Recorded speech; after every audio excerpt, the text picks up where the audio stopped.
Well, hello there, fellow geeks and geekettes, and welcome to yet another review.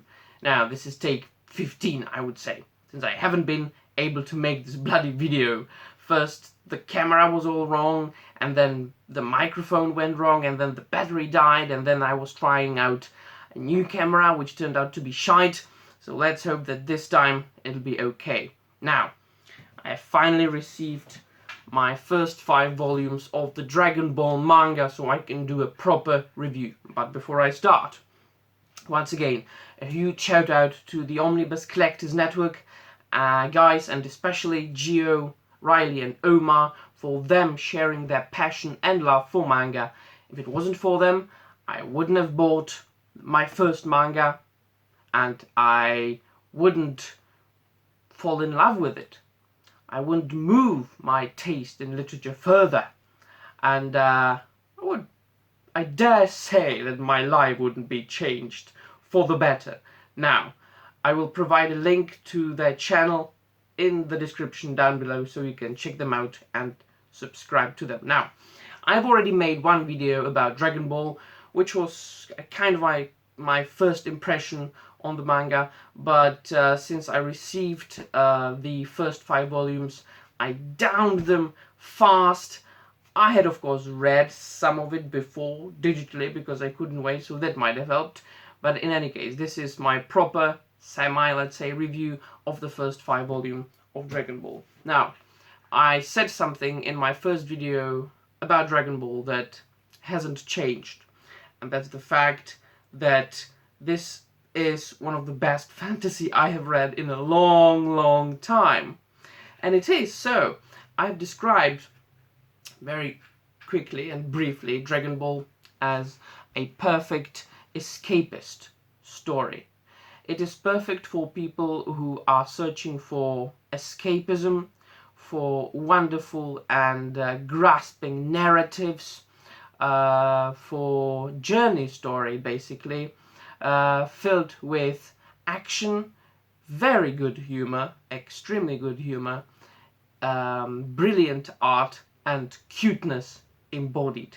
Now, this sentence itself, it says everything, I would say, that you need to know about Dragon Ball. It's perfect. Now, it is obviously a manga title which was first published in 1984, if I'm not wrong, by the Shonen Jump magazine, and it was written and drawn by Akira Toriyama, and it was the original Dragon Ball was published until 1995. Now, if I butcher any name, if I say something wrong, if I make any sort of mistakes, please do take into consideration the fact that I have only started reading manga very recently. I'm a newbie, so feel free to correct me in the description down below. So, the story, very briefly, starts with the protagonist, Son Goku, a young boy living in the mountains, in the forest, secluded from civilization, by himself, living his life peacefully and silently, hunting, chopping wood, fishing, enjoying himself, living peaceful and beautiful life in symbiosis with nature. And he lives only with a sphere, a ball, that was given to him by his grandfather, and he even calls the ball his grandfather. Now, his peaceful life is interrupted by an unexpected visitor in the form of Bulma, an adventurer girl who is searching for the 7 magical spheres called Dragon Balls, which, according to a legend, if you collect 7 of those Dragon Balls, a magical dragon appears, a dragon called Shenron, and he will grant you a wish, any wish you want. And then when you have the wish, the balls will disperse to the 7 corners of the world, and you will not be able to search for the Dragon Balls or wish for anything for another year. Now, Bulma's wish is to get a handsome boyfriend. I found it quite entertaining and quite funny. Now, it so happens that Son Goku joins Bulma on her quest to find the 7 magical Dragon Balls, and it turns out that his sphere that he called his grandfather was one of them, so they already have one right? And from this point on, until basically the end of the fifth volume that I have read, is a typical journey story, fantasy journey story, where the main characters, the protagonists, they journey through a futuristic country, futuristic world of a non-very specified year, and so they journey, they walk, and they ride things, and they drive things, futuristic vehicles that pop out of these sort of capsules that they throw. So it's even got sci-fi aspects, not only fantasy aspects, and on the way they meet different other characters. Many of them, turn out to be friends, because first they seem to be villains, as it is in many fantasy journey stories. First you think that this particular character is mean or villain, and they fight with the protagonist, but they turned out to be good characters and the friends of the protagonists, and they join them on their journey, such as Oolong, a shape-shifting pig, which can be seen here, for instance, or Yamcha, a fighter, then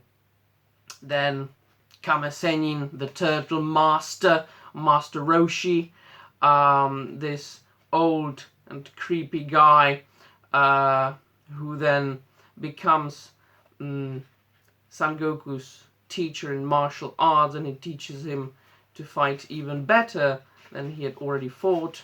Look at that, there's a beautiful picture of Master Roshi on a turtle, actually. Right, and it's here on my t-shirt. Yeah, I had to get myself a t-shirt with Dragon Ball pictures on it. Yeah, fantastic, right? Yeah, so Kuririn, which is a young monk who becomes a friend of Son Goku, and also another pupil of Master Roshi. So now there are three main story arcs in the 5 volumes that I could really remember so far. So the first one is the one when Son Goku joins Bulma, and they journey and they meet people. So this has, this is happening throughout the, the 5 volumes. Then they meet the Turtle Master. Then there's a huge and awesome story arc where Son Goku and Kuririn, they participate in a fighting contest, and they fight for like who is really the best fighter in the world. See, so they compete in martial arts, and that's when I realized that not only is this manga cute and interesting and beautifully written, but also suspenseful.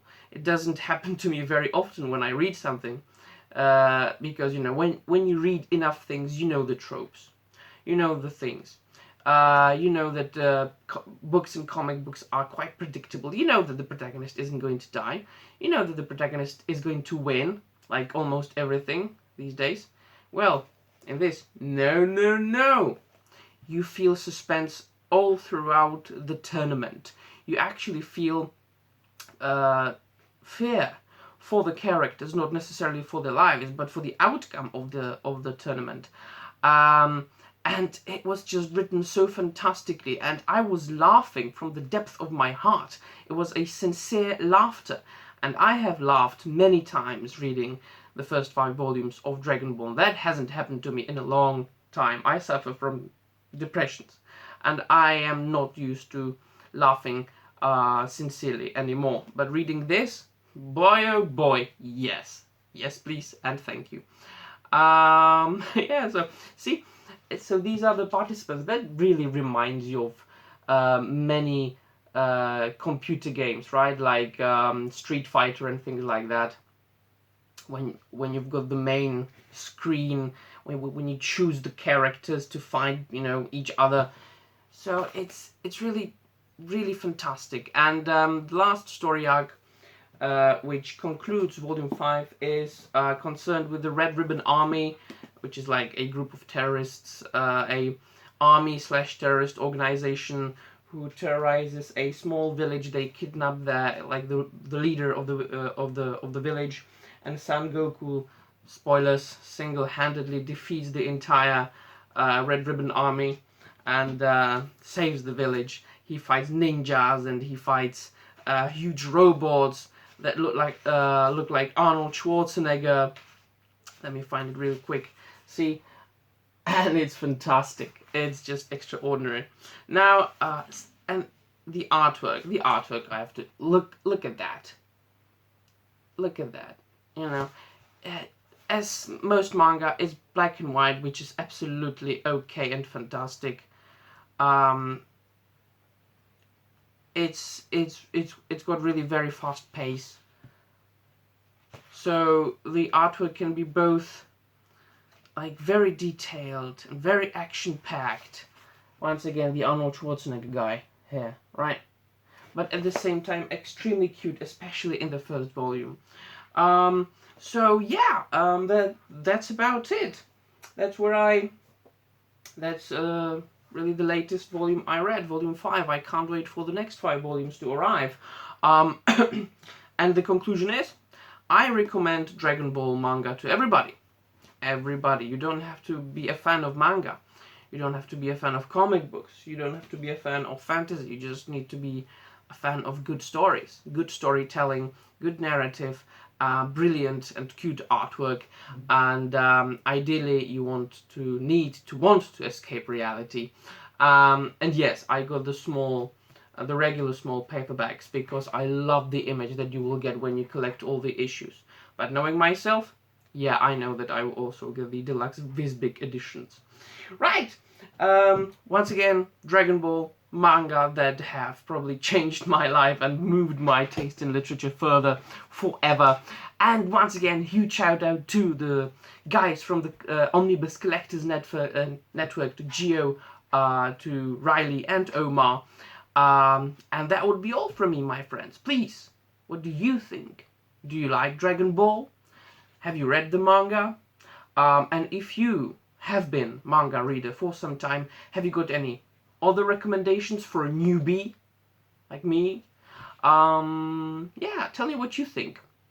And of course, do not forget to dislike this video if you don't like it, or like this video if you don't like it. Subscribe to this unimportant channel of an unimportant geek talking about unimportant things. And with this, I will say goodbye to you, my friends. Stay safe and cheers.